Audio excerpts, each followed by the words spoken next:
आप लोगों ने अक्सर पुरानी फिल्मों में देखा होगा कि एक कोर्ट रूम होता था और उसमें कुछ वकील होते थे और एक जज साहब बैठे होते थे और बाकी सारी पब्लिक बैठी होती थी और उसके अगल बगल एक दो कटघरे होते थे और उस कटघरे में एक अपराधी होता था। और उस अपराधी को बुलावे पर खड़े होने पर अब कटघरे में वहाँ पर एक व्यक्ति आता था और एक किताब लाल कपड़ों में लिपटी हुई लेकर उसके हाथों में रखता था और उसको शपथ लेने को कहता था। और वो अपराधी शपथ लेता था कि वह जो भी कहेगा वह सत्य कहेगा और सच के सिवा कुछ नहीं कहेगा। तो दोस्तों, आप जानते हैं वह किताब क्या होती थी? वह किताब हिंदुओं का एक ग्रंथ, महाग्रंथ गीता होती थी।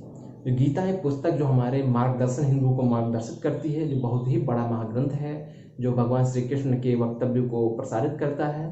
तो दोस्तों, आज का टॉपिक हमारा इसी पर आधारित है कि कोर्ट में गीता जैसे महाग्रंथ की शपथ क्यों ली जाती है, रामायण जैसे महाग्रंथ की क्यों नहीं। तो दोस्तों, इन सब बातों के बारे में आज हम बात करने वाले हैं। और वीडियो शुरू करने से पहले आपसे रिक्वेस्ट है कि अगर आप इस चैनल पर नए हैं तो प्लीज़ हमारे चैनल को सब्सक्राइब करिए और हमारा सपोर्ट कीजिए। तो दोस्तों, टॉपिक शुरू करते हैं। तो दोस्तों, वीडियो की शुरुआत करने से पहले हम आपको बताएंगे कि इस प्रथा की शुरुआत मुगल काल से चली आ रही है। क्योंकि मुगल काल में जो राजा होते थे या फिर जो उसके गवर्नर होते थे, वह लोग झूठ बोलते थे और सत्ता हथियाने के लिए लालच के कई मापदंड अपनाते थे। और उन मापदंडों में झूठ, फरेब, कई सारी ऐसी चीज़ें आती थी जिसकी बदौलत वह अपने राजगद्दी हासिल करते थे।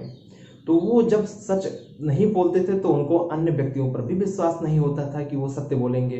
अगर किसी की गवाही लेनी है, किसी को कोर्ट रूम में पेश करना है राजा के समक्ष, तो उस व्यक्ति को सत्य बोलने के लिए, उत्साहित करने के लिए या फिर फोर्स करने के लिए कोई अलग रूप से कोई दंड का प्रावधान ना करके उनके ग्रंथ को उन आधार को उस आधार पे बुलाया गया कि वह व्यक्ति उस ग्रंथ पे हाथ रखे, कसम खाएगा और कहेगा कि वह जो भी कहेगा सत्य कहेगा और सच के सिवा कुछ नहीं कहेगा। उन दिनों प्रथा मुगल काल से ही या फिर उनके समकक्ष शासनाध्यक्षों के प्रथा द्वारा चली आ रही है ये। और इसमें बताया गया है कि झूठ बोलने में छल कपट जो करते थे, उसी के आधार पर उन्होंने कहा कि उनको हिंदुओं की गंगा कसम परंपरा का ज्ञान था। उसमें बताया गया था कि इंसान गंगा जल पे हाथ में रख के कसम खाते थे, पुराने ऋषि मुनि, और वो सत्य बोलते थे कि मैं गंगा जल की कसम खाता हूँ, मैं सच बोलता हूँ। तो इसके लिए उन्होंने यह ट्रिक अपनाई और कहा कि गंगा जल तो हर जगह नहीं लाया जा सकता, लेकिन एक बाइबल ईसाइयों के लिए और एक हिंदुओं के लिए गीता की व्यवस्था और मुस्लिमों के लिए कुरान की व्यवस्था हमेशा की जा सकती है। तो उनके हाथ पे रख के उनको एक शपथ दिलाई जाएगी कि हाँ, आप उस पर कसम खाएं कि आप सच बोलेंगे और सच के सिवा झूठ नहीं बोल सकते हैं। तो एक दृढ़ विश्वास था कि वो अपने धर्म के प्रति जागरूक होते हैं या फिर कट्टर होते थे। तो इसी प्रकार वो दूसरों को भी समझते थे कि वो अपने धर्म के प्रति कट्टर होंगे। तो इसी आधार पर उन्होंने इस प्रथा का प्रारंभ किया। उस टाइम कोई कानून की व्यवस्था नहीं थी, कोई कानून नहीं था कि हाँ, अब इस किताब को लेकर आप कसम खाइए। वहाँ पर एक प्रथा की तरह वो शुरुआत हुई। उसके बाद में जैसे जैसे अंग्रेजों का शासन आना स्टार्ट हुआ तो अंग्रेजों में एक नया कानून पारित किया। इसमें बताया गया कि सन 1873 में इंडियन ओथ एक्ट पारित किया गया। इसके आधार पर तीनों हिंदू, मुस्लिम और ईसाइयों के लिए उनके धर्म ग्रंथों की व्यवस्था की गई। ईसाइयों के लिए बाइबल की व्यवस्था की गई और हिंदुओं के लिए गीता की व्यवस्था की गई तथा मुस्लिमों के लिए कुरान की व्यवस्था की गई। इन तीनों को देखते हुए एक कानून पास किया गया कि कोर्ट में जो भी व्यक्ति पेश होगा उसके धर्म ग्रंथ के अनुसार, धर्म के अनुसार उसके धर्म ग्रंथों की उसकी शपथ दिलाई जाएगी और शपथ दिलाने के बाद कोर्ट का प्रोसीजर आगे बढ़ाया जाएगा। इसमें उसके बाद सभी अदालतों में इस नियम का पालन करवाया गया, सभी अदालतों में इस कानून को लागू कर दिया गया तथा इसमें बताया गया कि कानून इसी आधार पर शुरुआत हुई। अब आगे बात करते हैं, हम देखते हैं कि कानून का ये समापन कब हुआ। क्योंकि सन 1947 में जब भारत देश आज़ाद हुआ तो 1957 में इसमें एक अध्यादेश लाया गया। इसमें बताया गया कि इस 1873 इंडियन ओथ एक्ट को हमें संशोधित करना होगा, क्योंकि हर व्यक्ति धर्म के अनुसार उसके धर्म ग्रंथों की कसम ना खिलाकर सिर्फ एक ईश्वर की कसम खिलाई जाए कि हाँ मैं ईश्वर की कसम खाता हूँ, अपने ईश्वर को मानकर, धर्म के अनुसार अपने ईश्वर को मन में मान कर कि मैं कसम खाता हूँ, जो बोलूँगा सच बोलूँगा और सच के सिवा कुछ नहीं बोलूँगा। इसी आधार पर संशोधित किया जाना चाहिए।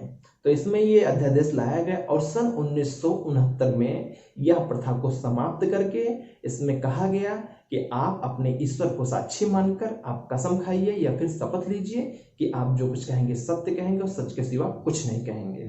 तो इस प्रकार से 1969 में इस प्रथा का समापन हुआ और 1873 इंडियन ओथ एक्ट को संशोधित करके एक नया कानून लाया गया और उसी आधार पर उसी परंपरा को लेकर आज भी चलती आ रही है। हालांकि जो ब्रिटिश राज में स्थापित कोर्ट थे, बॉम्बे हाई कोर्ट जैसे मद्रास हाई कोर्ट, तो उनमें कुछ प्रथा का प्रचलन 1997 तक चलता आ रहा था, 1957 तक। उसके बाद ही अध्यादेश लागू किया गया। हालांकि कुछ जगहों पर देखने को मिलते हैं ऐसे वक्तव्य, लेकिन आज के दौर में यह बिल्कुल प्रथा समाप्त हो चुकी है। तो हम आगे बात करते हैं। इसमें जो हमारे प्रश्न था, मुख्यतः हमारा प्रश्न था कि गीता की कसम ही क्यों खिलाई जाती है, इसमें रामायण की कसम क्यों नहीं खिलाई जाती है। तो इसमें बताया गया है कि गीता जो हमारे हिंदू धर्म को मार्गदर्शित करती है, इसमें बताया गया है कि हिंदू धर्म ही नहीं, एक व्यक्ति के बारे में जो सार्वभौमिक सत्य है कि इंसान कुछ लेकर नहीं आता है, कि एक नंगा व्यक्ति आता है और मरने के बाद वो नंगा ही चला जाता है। आप ना कुछ लेकर आए हैं और ना कुछ लेकर जाएंगे। तो आप मोह माया त्याग कर आपने एक ईश्वर को साक्षी मानकर आप हमेशा सत्य का साथ दीजिए, ना कि असत्य का। और वही बात रामायण की थी। तो रामायण में भगवान राम ने अपने परिवार के प्रति कर्तव्य को बताया, सत्य तथा असत्य को बताया कि सत्य असत्य पर हमेशा सत्य की जीत होती है, इस बारे में बताया। इसलिए रामायण को ना मानकर हमें गीता की शपथ दिलाई जाती है, क्योंकि ये हमारे कर्मों को बताता है और हमें मार्गदर्शित करता है। तो हमें सत्य की तरफ मार्गदर्शित करना चाह रहा है, इसीलिए हम इसकी कसम खाते हैं कि हम जो कुछ कहेंगे सत्य कहेंगे और सत्य के सिवा कुछ नहीं कहेंगे। अब आखिरी प्रश्न ये आता है कि अगर आप शपथ लेने के बाद भी आप अगर झूठ बोल देते हैं तो आप क्या अपराधी होंगे, इसके तहत किस अपराध के तहत आप अपराधी माने जाएंगे। तो सबसे पहले बात करते हैं, इसमें शपथ जो होती है वर्तमान में दो प्रकार की होती है। एक होता है मजिस्ट्रेट के सामने मौखिक शपथ ली जाती है और एक शपथ पत्र के माध्यम से शपथ ली जाती है या फिर एफिडेविट के माध्यम से शपथ ली जाती है। तो अगर बाद में पाया गया कि आपने शपथ पत्र में झूठ बोला है या फिर मौखिक शपथ में झूठ बोला है, तो आपको आईपीसी के सेक्शन 193 के तहत कारावास की सजा सुनाई सकती है, जो मिनिमम कारावास 1 वर्ष की हो सकती है। इसके साथ ही आपको या कारावास की सजा सुनाई जाए या फिर जुर्माना का दंड भी दिया जा सकता है। इसका भी प्रावधान सेक्शन 193 में बताया गया है। तो दोस्तों इसमें बताया गया है ये भी कि 193 के तहत 7 साल की भी कैद हो सकती है मैक्सिमम। मिनिमम तो 1 ईयर की होती है और मैक्सिमम इसमें सजा 7 साल की हो सकती है। इसलिए हमेशा सच बोलना चाहिए। तो दोस्तों आज की जानकारी आपको कैसी लगी कमेंट बॉक्स में जरूर बताइएगा और प्लीज़ आपसे रिक्वेस्ट है आप हमारे चैनल को सब्सक्राइब करना ना भूलें और साथ ही बेल आइकॉन प्रेस करें, जिससे आपको ढेर सारे अपडेट्स मिलते रहें। धन्यवाद।